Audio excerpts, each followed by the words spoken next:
Bonjour à tous, donc là nous sommes dans le Jura, à Saint-Claude. Comment 60 personnes, oui. On n'est pas très nombreux. J'avais pas eu le temps d'en parler avant parce que voilà, je ne savais pas trop exactement pourquoi la manifestation était. Mais apparemment, c'est pour les droits de la femme. Hein, ça, bon, bah, vous connaissez les droits internationaux. Enfin, c'est une journée à l'international qui dure déjà depuis un moment, qui existe déjà depuis un moment. Mais c'est aussi pour l'hôpital de Saint-Claude. Mais je ne vois aucune affiche. Par contre, on a bien la maréchaussée. Il y en a 3 de plus là-bas. Voilà, on est encadré, voilà, surveillé. Donc on verra bien. Donc là, il y a monsieur le maire. J'avais vu son nom. Si, je savais, je l'ai vu. Et donc Saint-Claude, c'est la sous-préfecture du Jura. Il y a 9000 habitants, 9000 Français qui disaient, mais 9000. Ouais. Donc, et il y a pas mal de choses à faire ici autour de Saint-Claude. Hein. Il y a des cascades, il y a queue de cheval, il y a les chutes du Fulmen, il y a le musée de la pipe et du diamant. Qu'est-ce qu'il y a? Enfin bon, pas mal de choses quand même. Là on attend un discours. Bon, je vais peut-être me mettre en place. Ouais.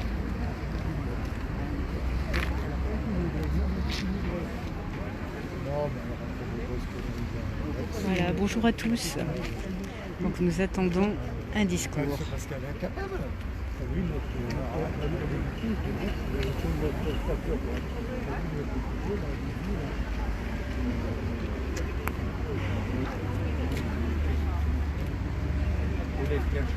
Là pour le moment on attend le début. Donc, et alors sur cette place, attendez, je vais vous montrer quelque chose. Essayez de ne pas marcher là. Voilà. Parce que moi, quand j'avais regardé 9 avril, j'étais tombée sur le 9 avril 47, mais c'est pas du tout la même chose. C'est le jour de la fin du protectorat au Maroc. Mais là, en fait, non, ça a été une rafle, en fait. Donc, je vais essayer de me renseigner plus et de vous en dire plus. Voilà. Je sais que le Jura, ça a été quand même une région assez résistante, avec ses maquis. Et il y a pas mal de choses à connaître sur la région. C'est vraiment très intéressant, surtout à notre époque actuelle. Voilà, on y reviendra après.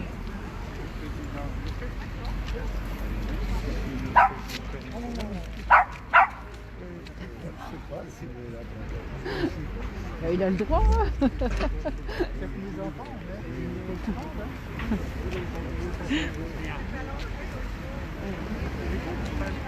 Bon, je ne sais pas si j'arrête là, si je reprends après. Je ne sais pas si ça va être long l'attente. Parce que ça devait commencer à 15h normalement. Donc ici, nous sommes sur la place du marché, vous voyez. C'est la place du 9 avril 44. On voit un peu les montagnes, là, je ne sais pas si vous voyez. Mais je vous montrerai peut-être plus après.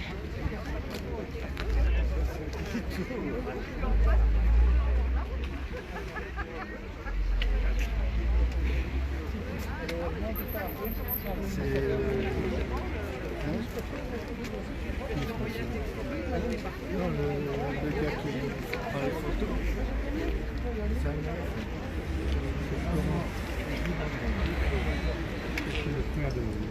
ouais, sinon quoi, je peux vous montrer l'entourage.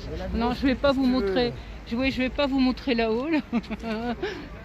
Parce que même s'ils sont masqués, voilà, ils vont peut-être pas trop apprécier. Voilà. Bon, on pensait être plus nombreux, mais bon, c'est pas grave. L'important c'est d'être là et au moins vous voyez ce qui se passe dans le Jura. Voilà. Bienvenue aux 2 personnes qui suivent pour le moment. Je suis arrivé, on était 2. Voilà. Il y en a, je crois, qui vont peut-être s'en aller. Donc il y a quand même notre beau panneau, hein, Made in Jura.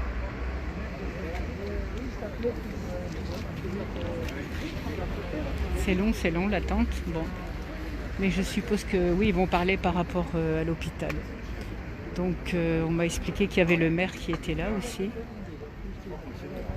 Voilà, ils vont mettre des haut-parleurs. Je suis désolée pour l'attente, hein. C'est eux qui sont en retard sur le planning. Voilà.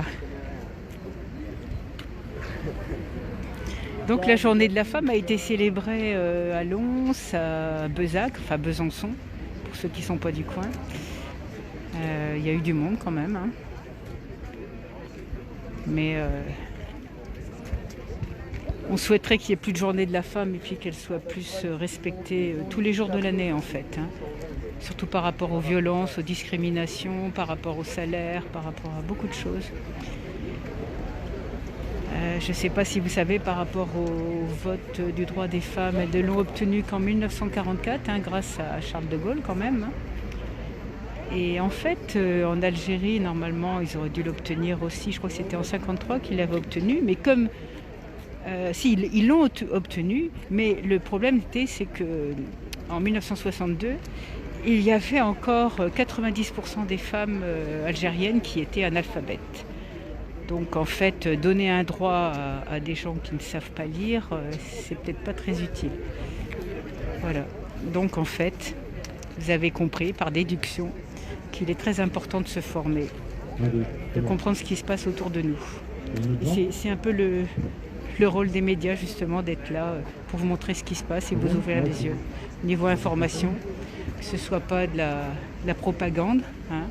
Chacun a le droit de dire ce qu'il pense. Bonjour à tous. Voilà, et bien ça commence. En cette journée du 8 mars.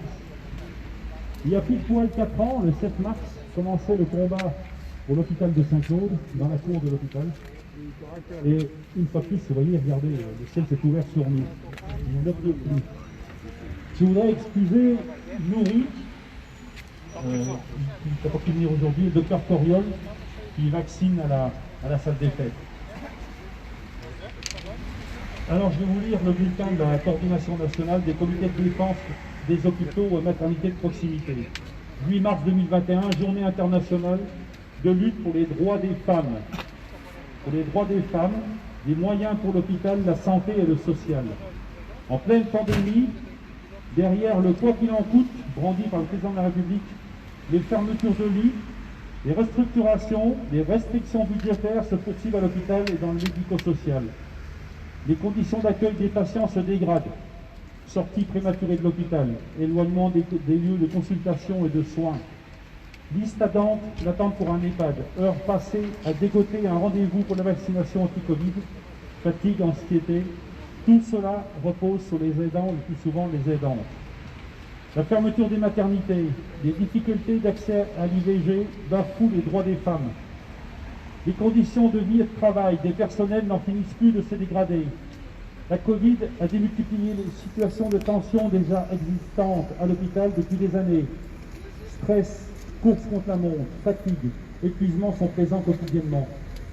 2 millions de salariés travaillent dans la santé, le social et le médico-social. Des aides-soignants, animatrices, auxiliaires de vie sociale, assistantes familiales, assistantes maternelles, éducatrices spécialisées, assistantes sociales, infirmières, agentes de services hospitaliers, administratives, ouvrières, sages-femmes, aides à domicile, agents d'entretien, sages-femmes, chirurgiens, médecins. Les métiers du prendre soin et de la santé sont occupés à 80% par des femmes. Leurs rémunérations sont de 20% inférieures à celles des hommes. C'est un homme qui vous en parle en plus. Ces professions pourtant essentielles sont sous-payées, dévalorisées et précarisées. Le 8 mars, nous serons aux côtés des premières de corvée dans les manifestations. Pour une revalorisation des métiers, du prendre soin incluant des augmentations de salaire, des formations massives de professionnels, des recrutements de personnel qualifié, l'ouverture de lits et de services dans le médico-social et à l'hôpital partout où cela est nécessaire. La lutte pour l'hôpital public de qualité, de proximité pour l'accès aux soins, aux services médico-sociaux et sociaux est essentiel pour le droit des femmes et pour toute la société. Je vous remercie.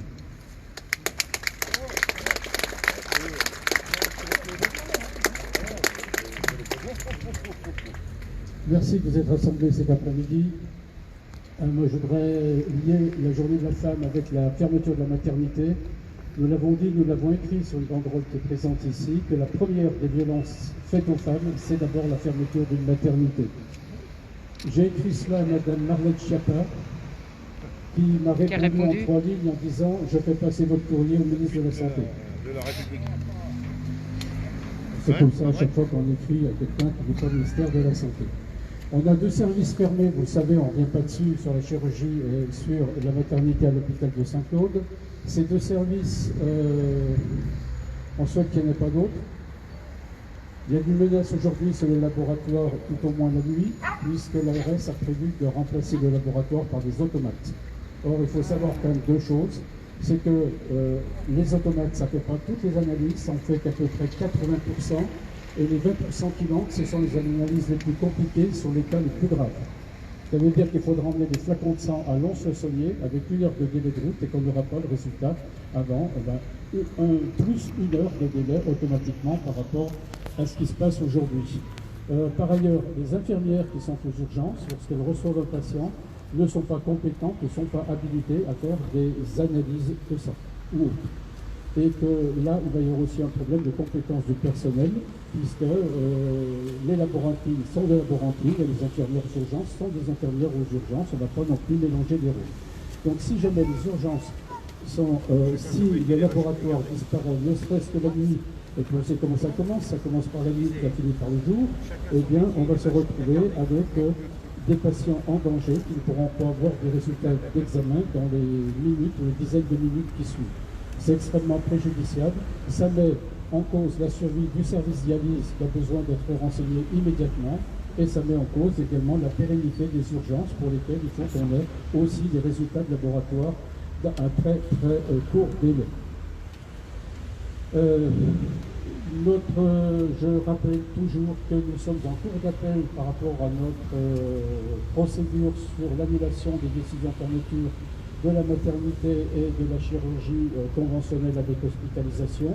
Ça fait 18 mois, je peux vous dire que le dossier est solide, et si ça traîne aussi longtemps, c'est parce que les magistrats doivent se gratter la tête en se disant comment est-ce qu'on va pouvoir régler ça, si on est obligé de donner raison à la ville de Saint-Claude.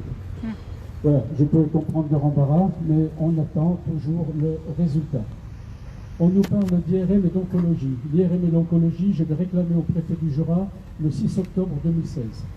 Non, plutôt le 6 octobre 2016, pour l'IRM, c'est lors d'un conseil de surveillance, le directeur d'organisation des soins de l'ARS nous avait dit on va installer, sans qu'on l'ait demandé d'ailleurs, une IRM sur Saint-Claude. Par la suite, j'ai revu en 2017 le préfet du Jura, qui avait compétence pour implanter les services oncologie dans le département, enfin toute la Franche-Comté. Le préfet a acquiescé et je suis intervenu à 7 reprises pour que, jusqu'à cette année, pour qu'il y ait implantation sans attendre 25 ans d'une IRM et d'un service oncologie pour que les malades qui ont un traitement cancer puissent faire leur chimiothérapie sur place plutôt que de faire de longs et fatigants voyages pour aller à Bourg-Lons ou encore plus loin parfois. Alors, l'ARS a confirmé à 4 reprises qu'il souhaitait implanter ces services, sauf que ça fait quand même 4 ans et demi. J'estime qu'on nous balade, on va nous balader peut-être encore pendant 4 ans et demi, il faut quand même que ça débouche un jour ou l'autre, et surtout plutôt un jour qu'un autre, pour qu'on arrive à avoir ces 2 prestations médicales complémentaires. Ces 2 prestations sont indispensables, mais elles ne sont pas en remplacement ou à la place de, comme mesure de compensation par rapport à la fermeture des 2 autres services. C'est pas pour faire plaisir, pour dire on vous a enlevé ça, mais on est des gentils, on a autre chose à la place. Non, ces services sont indispensables. Puis moi, pour terminer, je parlerai le Covid. Le Covid a privé l'économie, et notamment l'économie touristique, d'un super hiver blanc. Et c'est pas parce que